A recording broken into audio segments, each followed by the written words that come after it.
Retour de l'FC, mais cette fois avec un invité de marque. Il s'agit de Luis Fernandez, nouvel entraîneur de la sélection de la Guinée. Luis, bonsoir. Bonsoir à vous. Et puis Roger Toto qui l'accompagne pour ce dossier de l'FC. Bonsoir Roger. Bonsoir José.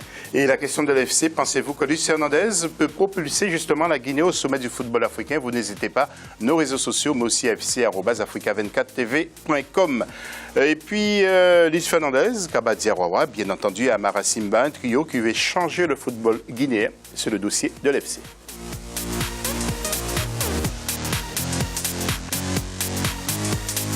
Et tout de suite le sujet. Luis Fernandez est le nouveau sélectionneur du Sili national de Guinée, l'ancien joueur international français du Paris Saint-Germain qui s'est engagé avec l'équipe pour une durée de 20 mois. Il sera accompagné de Kaba Diarra et d'Amara Simba. Justement, le reportage à Conakry avec notre correspondant permanent, Mohamed Lamine Solano. C'est officiel, Luis Fernandez succède à son compatriote Michel Dussuer à la tête du Sili national de Guinée. Sans coach depuis son élimination au quart de finale de la Coupe d'Afrique des Nations qu'en 2015, tenue en Guinée équatoriale, le Sili va recomposer désormais avec un sélectionneur dont on attend beaucoup. Aujourd'hui, nous sommes 7e classement FIFA sur le continent. Donc, il fallait donner l'équipe nationale à une personne qui est charismatique et qui peut avoir de l'ascendance sur cette équipe. Vous savez, Luis Fernandez a une forte personnalité et nous pensons qu'il pourrait combler, n'est-ce pas, les lacunes constatées ça et là, sur le plan du management du groupe. Luis Fernandez aura pour mission essentielle de qualifier le Sili national à la Coupe d'Afrique des Nations organisée en 2017 au Gabon. En fonction des résultats, l'aventure pourrait se poursuivre avec la bande à Traoré. À Conakry, son choix suscite beaucoup d'espoir dans le milieu du football. Il y a eu des rumeurs dans la cité soi-disant qu'il n'a pas l'expérience sur le football africain, c'est la vérité d'une part, mais j'ai l'espoir sur ce monsieur quand même. Surtout les assistants dont il a annoncé, ils sont contestés par le public guinéen aujourd'hui, comme Amara Simba, ils ont dit ici qu'il n'a pas joué pour la Guinée, donc il ne mérite pas d'être assistant. Il n'a pas eu de succès avec les sélections nationales. On sait qu'avec l'équipe d'Israël, il n'avait pas pu qualifier cette formation pour l'Euro. En signant pour 20 mois renouvelables par tacite reconduction au cas où la Guinée était qualifiée à la CAN 2017, l'ancien international français relance à 55 ans sa carrière d'entraîneur 4 ans après avoir quitté le banc de l'équipe nationale de football d'Israël. Ses premiers tests seront les matchs comptants pour les éliminatoires de la Coupe d'Afrique des Nations 2017 en juin. Luis, alors, oui. Vous avez décidé de prendre ce poste, c'est pour bousculer les choses, pour donner un nouvel air à ce football guinéen? Non, parce que j'avais envie d'entraîner une équipe africaine. J'avais déjà été contacté par le passé, ça n'avait pas pu se faire. Et comme j'ai toujours eu des bonnes relations avec le football africain, avec les joueurs africains, et que j'ai eu l'occasion d'entraîner ou que j'ai eu l'occasion de jouer, quand j'ai eu l'occasion d'avoir une rencontre avec le président de la Fédération de Guinée, les échanges se sont relativement remarquablement bien passés. Il y a eu un accord, ça a mis un peu de temps, mais bon, une fois que les choses ont été faites et bien faites, ensuite on se lance dans un projet, dans cette sélection guinéenne, d'essayer de lui apporter une certaine expérience. Voilà, c'est toute ma passion, toute mon envie, tout l'état d'esprit que j'ai toujours eu en moi, cette envie que j'ai de leur apporter quelque chose. Voilà, c'est de réussir. J'ai un projet, et de ce projet, c'est de les qualifier pour la Coupe d'Afrique qui aura lieu au Gabon. Et pourquoi pas d'aller chercher ce titre, voilà. Roger Toto, vous connaissez bien Luis Fernandez. Est-ce que vous pensez que la fédération a fait un choix judicieux Oui, bien sûr, parce que c'est un entraîneur qui a énormément d'expérience, il va amener son vécu, ce teniaque et cette envie de gagner à ce jeune équipe, et mettre beaucoup plus de caractère, de la personnalité. Et donc je pense que c'est une très bonne chose pour ces jeunes joueurs qui sont très talentueux, donc il pourra les guider, leur apprendre à être heureux de vivre les uns avec les autres et plutôt de porter le maillot de l'équipe nationale. Oui, alors il y a un téléspectateur dans le reportage, on l'a vu, qui a fait une parenthèse sur votre passage en Israël. Est-ce que vous avez gardé de mauvais souvenirs et comment va s'organiser votre mission avec Je ne garde que des bons souvenirs. Bon. De toute façon, déjà, je pars d'un principe, c'est que je ne garde que des bons souvenirs. Parce que quand on est entraîneur, quand on a été, Roger l'a été, on a été joueur de haut niveau. Après, c'est tout ce que l'on peut rencontrer, tout ce que l'on peut voir, ça peut nous servir en termes d'expérience. Maintenant, moi, quand je prends cette décision, quand je fais ce choix, c'est que je suis convaincu que l'on peut faire quelque chose, que l'on peut réussir quelque chose. Et pour le réussir, il faut, comme je le disais, il faut que tout le monde soit sur cette même ligne. C'est à moi de créer un climat de confiance, un climat de travail. Avec Kaba Diawara et avec Kamara Sima plus Laurent Hatton, nous sommes un groupe dans lequel ce staff a envie de prospecter, de chercher, d'apporter. On va essayer d'essayer de faire pour le mieux. Maintenant, on sait toujours très bien qu'en Afrique, aujourd'hui, on le sait, c'est qu'il y a de plus en plus de nations africaines qui sont bonnes, qui progressent, qui travaillent, qui s'affirment. Alors moi, je me dis en regardant cette équipe de Guinée, il y a du talent, il y a une certaine qualité. Maintenant, c'est d'essayer d'apporter quelque chose, une ou deux retouches, pour essayer de l'améliorer, de lui donner une force supplémentaire. Maintenant, Luis, par expérience, l'entraîneur apporte, mais les acteurs, ce sont les joueurs. Ce sont les joueurs qui décident et qui adhèrent à un projet. Moi, j'ai une totale confiance. Je sais qu'il y a des éléments, il y a une belle équipe, il y a de quoi faire quelque chose d'intéressant, de vivre une belle aventure ensemble. Maintenant, j'étais entraîneur d'une section. Ça s'est pas trop mal passé parce que j'ai laissé quand même des garçons qui ont pu évoluer et puis s'affirmer derrière. Et puis j'ai eu l'occasion d'entraîner aussi bien en Espagne qu'en France. Et dans la plupart des cas, j'ai des victoires, mais j'ai des défaites, mais c'est bon. Je m'en suis pas trop mal sorti. Votre premier match officiel sera joué à l'extérieur. Vous avez eu peur du virus Ebola qui a disparu? J'ai jamais peur. J'ai eu l'occasion d'aller en Guinée, à Conakry. J'étais là-bas, j'étais heureux. J'ai vu un peuple qui aime sa sélection. J'ai rencontré des dirigeants, j'ai rencontré des journalistes. J'ai beaucoup apprécié, j'ai beaucoup aimé. Au contraire, je n'ai peur de rien. Vous savez, j'ai toujours envie quand je m'engage quelque part, même si c'est la Guinée-Conakry, puis ils vont le résoudre le problème. Ils sont en train de se battre, d'essayer de trouver des solutions pour ce problème qu'est Ebola. Maintenant, moi, ce que j'ai envie, c'est de leur apporter en tant qu'entraîneur de cette équipe de Guinée, qu'ils aient le sourire, qu'ils soient fiers de cette équipe. C'est à moi de faire en sorte, s'ils ont eu ce problème Ebola qui est venu leur poser ce problème, à moi d'essayer de trouver une solution, d'apporter quelque chose avec la section pour que ces Guinéens soient heureux de leur section. Justement, est-ce que ça ne va pas frustrer les supporters du Sili national, le fait qu'ils ne verront pas le premier match de leur équipe? Oui, c'est toujours difficile en tant que supporter, mais je pense pas. Je pense qu'ils vont quand même se déplacer, vont faire l'effort pour aller supporter leur équipe nationale. Et en attendant, je pense que bientôt ce problème d'Ebola va se résoudre. Et puis bon, mais là, ils ont l'occasion de voir l'équipe nationale évoluer en domicile. Une autre question pour terminer ce premier entretien sur l'équipe de la Guinée-Conakry. On sait que vous avez une grosse activité médiatique. Ouais. Est-ce que ça va vous laisser le temps? Et la deuxième question, Louise, est-ce que vous allez faire appel à du 109 pour votre sélection? En ce qui me concerne sur mes activités professionnelles, ça n'a jamais posé de problème par le passé où j'ai eu l'occasion de travailler, que ce soit avec BIN ou avec RMC. Ça, il n'y aura pas de problème parce que vous savez, quand vous êtes sélectionneur, c'est un regard un peu international. 95% des garçons jouent en Europe, dans le monde.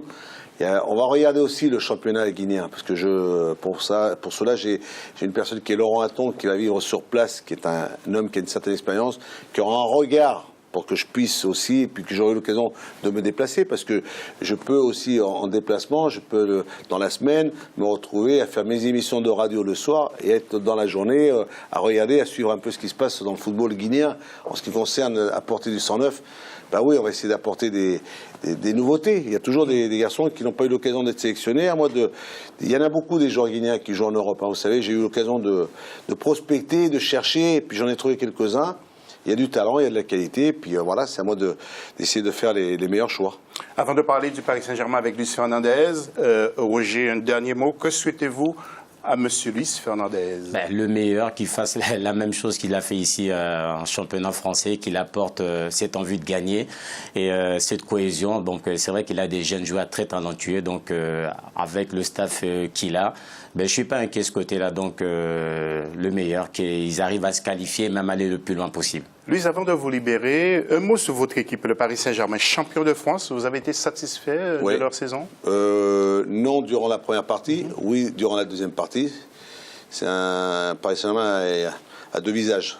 Le premier visage n'a pas été bon parce que la plupart de ces éléments, certains d'entre eux, ont connu des problèmes un peu physiques, un peu aussi des des garçons qui revenaient d'une Coupe du Monde avec une déception. Il a fallu que le groupe se remette. Et puis, il y a l'émergence aussi de d'autres clubs français qui se sont quand même révélés. Marseille dans une première partie, Lyon, Saint-Etienne, des clubs, Monaco qui est mal parti aussi, qui a mal commencé. Mais le Paris Saint-Germain sur cette première partie n'a pas été, on va dire, dans les conditions dans lesquelles ils étaient la saison dernière, où ils avaient complètement dominé leur sujet. Cette année, ça a été beaucoup plus compliqué parce qu'il y a eu cette première partie qui n'a pas été bonne. Et puis après, il y a eu une prise de conscience depuis 2015. Peut-être qu'avec Laurent Blanc, il a su aussi changer, prendre aussi d'autres initiatives, recadrer un peu tout ce groupe-là et leur demander de prendre leurs responsabilités sur le terrain, ce qui a été le cas. Il y en a vu un Paris Saint-Germain dans la deuxième partie, bien meilleur, retrouvant son football, avec une certaine efficacité. Alors on va dire qu'il y a eu un Paris Saint-Germain moyen dans la première partie et très bon en deuxième partie. Il y a eu l'élimination face au Barça, mais je dirais tout simplement que contre le Barça, il leur manquait quand même des éléments importants qui n'étaient pas là. Mais bon, le Barça de cette année, c'est quand même un Barça, ils sont intouchables. Oui, vous avez, vous qui êtes un ancien du club, qui avez été un grand entraîneur du Paris Saint-Germain, vous êtes un privilégié au Parc des Princes et justement, je suis sûr que vous avez des tuyaux à la foot vous regarde. Quels seront les recrutements? Si éventuellement il y a un garçon que j'aimerais que le PSG le recrute, j'aimerais qu'il le prenne, c'est Di Maria. Parce que je pense que ce Di Maria, c'est peut-être l'élément qui peut éventuellement leur apporter. C'est un garçon qui peut jouer dans le cœur du jeu au milieu de terrain, qui peut jouer comme un attaquant, qui est un joueur qui a cette qualité technique, physique, tactique dans le jeu, d'apporter quelque chose de plus. Et je pense qu'il peut éventuellement être un garçon qui peut leur apporter quelque chose de nouveau. Après, maintenant... Après, les attaquants avec Cavani, Zlatan, Lucas, peut-être Di Maria, peut-être en trouver un autre supplémentaire.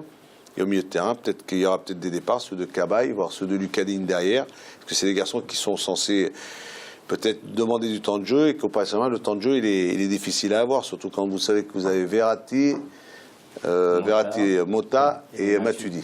C'est dur de jouer. Je vais poser une simple question à Luis par rapport à Di Maria. Parce que le système de Laurent Blanc, s'il prend Di Maria, il faudra que la Vézi puisse partir, puisque voilà, donc tant que la Vézi il sera là, ça va être difficile par rapport au milieu de terrain. Déjà, c'est complet par Mota. Ouais, mais le problème, c'est que quand tu as Di Maria, il peut jouer dans tous les systèmes, dans le 4-3-3, dans le 4-4-2, dans le 4-2-3-1, parce que c'est un joueur qui est assez variable. Tu peux le mettre à droite comme à gauche, tu peux le mettre au milieu de terrain. Maintenant, c'est vrai que... On reste fidèle à son système. Cela aussi dépend aussi du départ de la Vézi, hein, mais la Vézi, je pense qu'il est programmé pour partir aussi. Ok. Alors Louise, j'en termine. Deux autres questions. Je voudrais que vous soyez bref là-dessus. Vos relations, vos rapports avec Anelka, ça n'a pas été toujours précédent? Oui. Ah non, mais moi avec Nico, j'ai aucun problème. Moi, j'ai pas de problème. Moi, je suis parti. Je l'ai lancé dans le grand bain, Nicolas Anelka.